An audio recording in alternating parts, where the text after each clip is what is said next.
और हमारे साथ नागपुर से इस वक्त जुड़ गए हैं केंद्रीय मंत्री श्री नितिन गडकरी, जो सड़क परिवहन, राजमार्ग और शिपिंग जैसे अहम मंत्रालय का कार्यभार संभाले हुए हैं। गडकरी जी, आपका बहुत स्वागत। और सबसे पहले हम आपसे यही जानना चाहेंगे कि पिछले वर्ष में रिकॉर्ड हाईवे बनाए गए हैं। ये काम बड़ा मुश्किल लगता है, लेकिन ये सब इतनी तेजी से, क्योंकि हाईवे रफ्तार से ही जुड़ा हुआ है, तो ये रफ्तार इतनी जल्दी आपने कैसे प्राप्त की?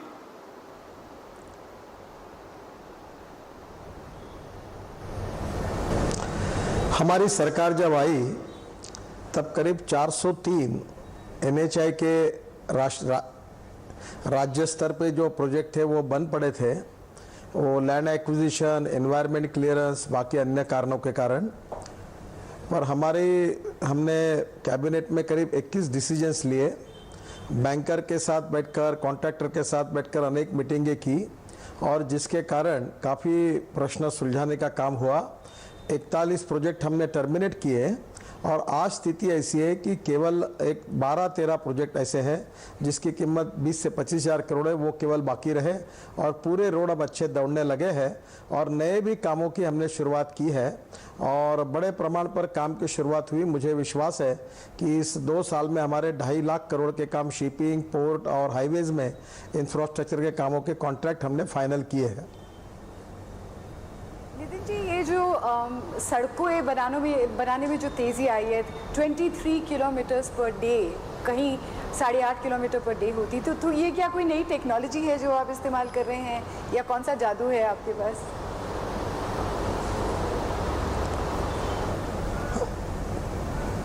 नहीं, अभी तक तो ये तो काम में सरकार आने के कारण, प्रधानमंत्री जी के नेतृत्व में जो इसके पहले जो पॉलिसी पैरालिसिस हुआ था, उसके निर्णय गतिशील हुए। 21 डिसीजन कैबिनेट में बदले गए, और डिपार्टमेंट के लेवल पर अनेक सुधार किए गए, पॉलिसी में बदल किया गया, ट्रांसपेरेंसी और करप्शन फ्री सिस्टम रही, और डिसीजन मेकिंग प्रोसेस फास्ट हुई, और टीम वर्क अच्छा हुआ, जिसमें फाइनेंस मिनिस्ट्री का और प्रधानमंत्री जी का सहयोग हमको मिला, और इसके कारण ये गतिशीलता आई है। जी नितिन जी, एक महत्वपूर्ण बात हम आपसे ये जानना चाहेंगे कि काम जिस तेजी से हो रहा है, उसके साथ साथ एक और जो बात है, लक्ष्य भी बहुत बड़े बड़े हैं।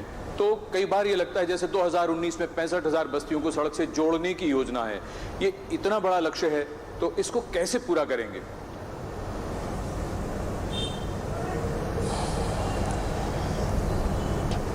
देखिए, लक्ष्य निश्चित रूप से पूरा होगा, क्योंकि विकास अभिमुख राजनीति हमारे सरकार की सबसे बड़ी प्राथमिकता है, और मुझे विश्वास है कि अगले साल, अभी हमने तय किया है कि इस 26 मई से अगले 26 मई तक हम कम से कम 41 किलोमीटर पर डे हिसाब से हमारी रफ्तार बढ़ेगी, और ये बहुत बड़ा विश्व विक्रम होगा, क्योंकि हमारे देश का जो राष्ट्रीय महामार्ग का नेटवर्क 96,000 किलोमीटर था, वो अब हम 2 लाख किलोमीटर तक लेके जा रहे हैं।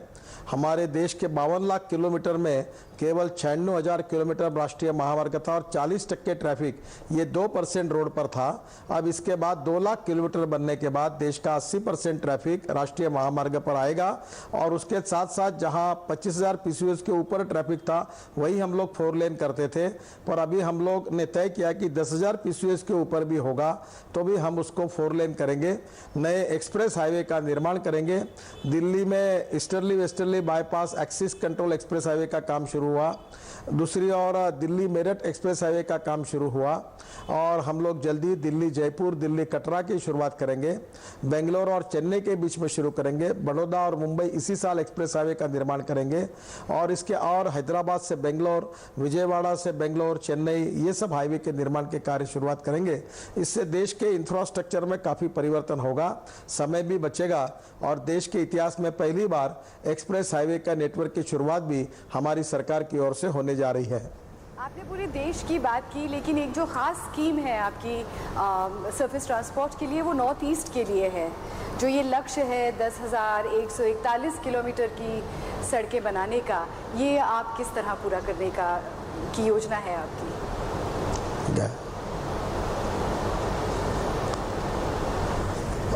देखो, पहली बात तो ऐसी है कि सबसे महत्वपूर्ण बात है कि प्रधानमंत्री जी ने हमको ये निर्देश दिए हैं कि नॉर्थ ईस्ट के ऊपर बहुत अन्याय हुआ है, वहाँ विकास नहीं पहुँचा है, और वहाँ इंफ्रास्ट्रक्चर डेवलपमेंट होनी चाहिए।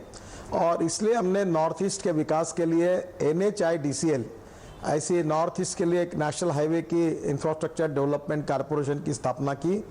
1 लाख करोड़ के काम हमने नॉर्थ ईस्ट में 5 साल में करेंगे। और मुझे बताते हुए खुशी हो रही है कि हमने 40,000 करोड़ रुपए से ज़्यादा काम अब शुरू कर दिए हैं। काम में गतिशीलता आई है। अगले साल और कम से कम, इस साल में मेरे को जो 26 में से शुरू हुआ है, इसमें कम से कम 40,000 करोड़ के काम हम शुरू करेंगे। और निश्चित रूप में 5 साल के अंदर नॉर्थ ईस्ट में 1 लाख करोड़ का रोड स्ट्रक्चर, रोड कॉन्ट्रैक्ट का नेटवर्क हम लोग निश्चित रूप से खड़ा करेंगे। ये मैं विश्वास देना चाहता हूँ। और जिससे नॉर्थ ईस्ट का विकास एकदम तेजी से होगा। और रेलवे का भी मार्ग बड़े प्रमाण पर निर्माण हो रहा, और जिसके कारण नॉर्थ ईस्ट के इंफ्रास्ट्रक्चर में आमूलाग्र परिवर्तन होगा। नितिन जी, एक संक्षिप्त टिप्पणी चाहेंगे आपसे कि देश के भीतर राष्ट्रीय जलमार्ग जो विकसित करने की बात है, वो कहां तक उसमें प्रगति हुई है?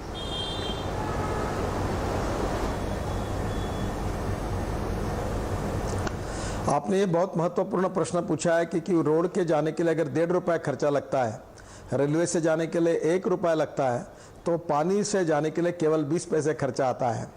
हमारे पास हमारे 7,500 किलोमीटर का समुद्र किनारा है, जो 13 राज्यों के साथ 78 डिस्ट्रिक्ट के साथ जुड़ा हुआ है, और 18% हमारी जनसंख्या इसके साथ जुड़ी हुई है। इस सागर को मिलने वाले जो 111 नदियां हैं, उनको भी हम लोग अब जलमार्ग में रूपांतरित कर रहे हैं।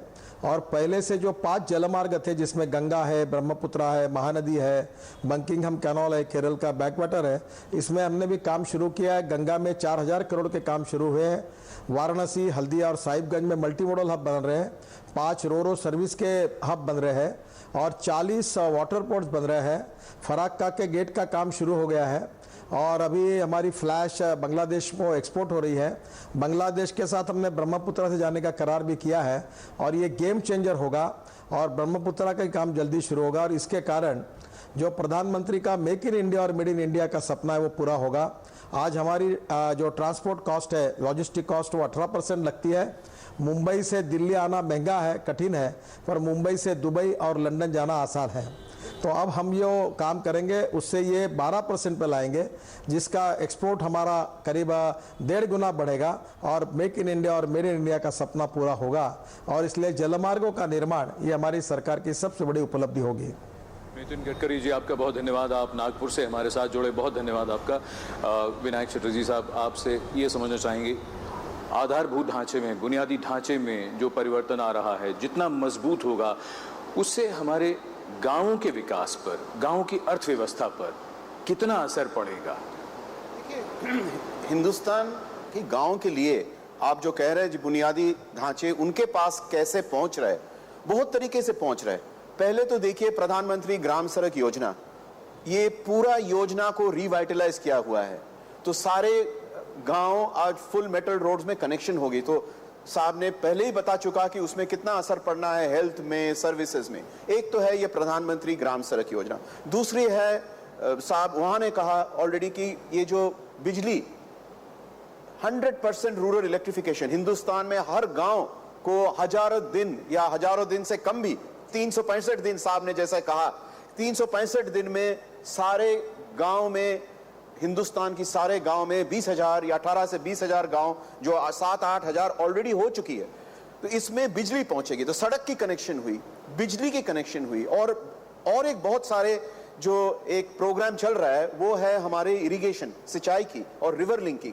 जहां ये जो ड्राउट सिचुएशन है, पानी की कमी है, खेतों में पानी नहीं है, तो ये इरिगेशन के ऊपर लास्ट बजट में 20,000 करोड़ की एक फंड शुरू किए गए हैं, शुरुआत हुई है, नेशनल इरिगेशन फंड। इसके ऊपर रिवर लिंकिंग स्कीम है कि पानी भी पहुंचाया जाए। तो बहुत कुछ हो रहा है अब, लेकिन आप ये 3 ही गिन ले कि सड़कें, बिजली और पानी, ये तीनों चीज पहुंच जाए। मैं डिजिटल इंडिया का बात और ब्रॉडबैंड और कनेक्टिविटी तो मैं नहीं कह रहा हूं, बट वो भी आप जोड़ लीजिए, तो हिंदुस्तान, ये हमारी उम्मीद है कि हिंदुस्तान के गांव की पूरे रूप बदल जाएगी।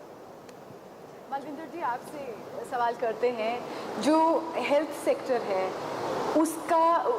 उस पर इंफ्रास्ट्रक्चर में जो बढ़ोतरी हो रही है, जो बेटरमेंट हो रही है, उसका क्या असर पड़ रहा है?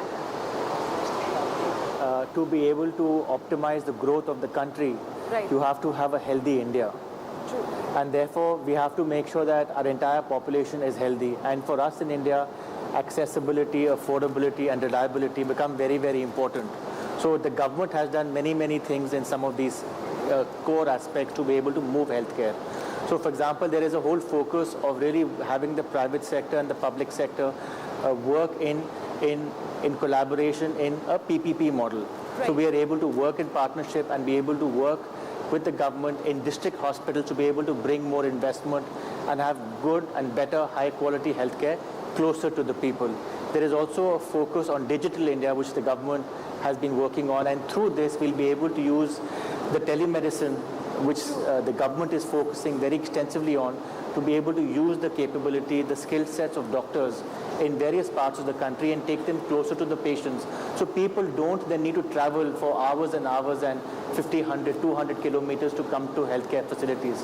The focus of the government on Skill India is again a very important area for the healthcare sector, where the government is focusing and really looking at changing the whole medical education policy, whereby they are going to encourage more amount of medical institutions, more medical seats, more doctors, which will be able to treat the people, but also be able to create a lot more jobs for the country.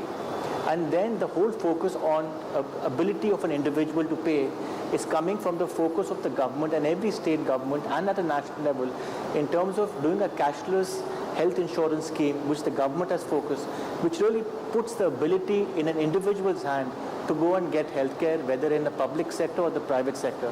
And thereby people are able to get that treatment for many of them who are not able to afford healthcare.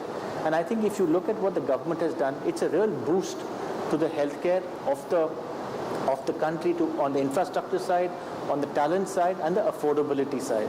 And I think the last thing what I would say to you is the Prime Minister's focus on Swachh Bharat, right. Cleanliness, healthcare, sanitation.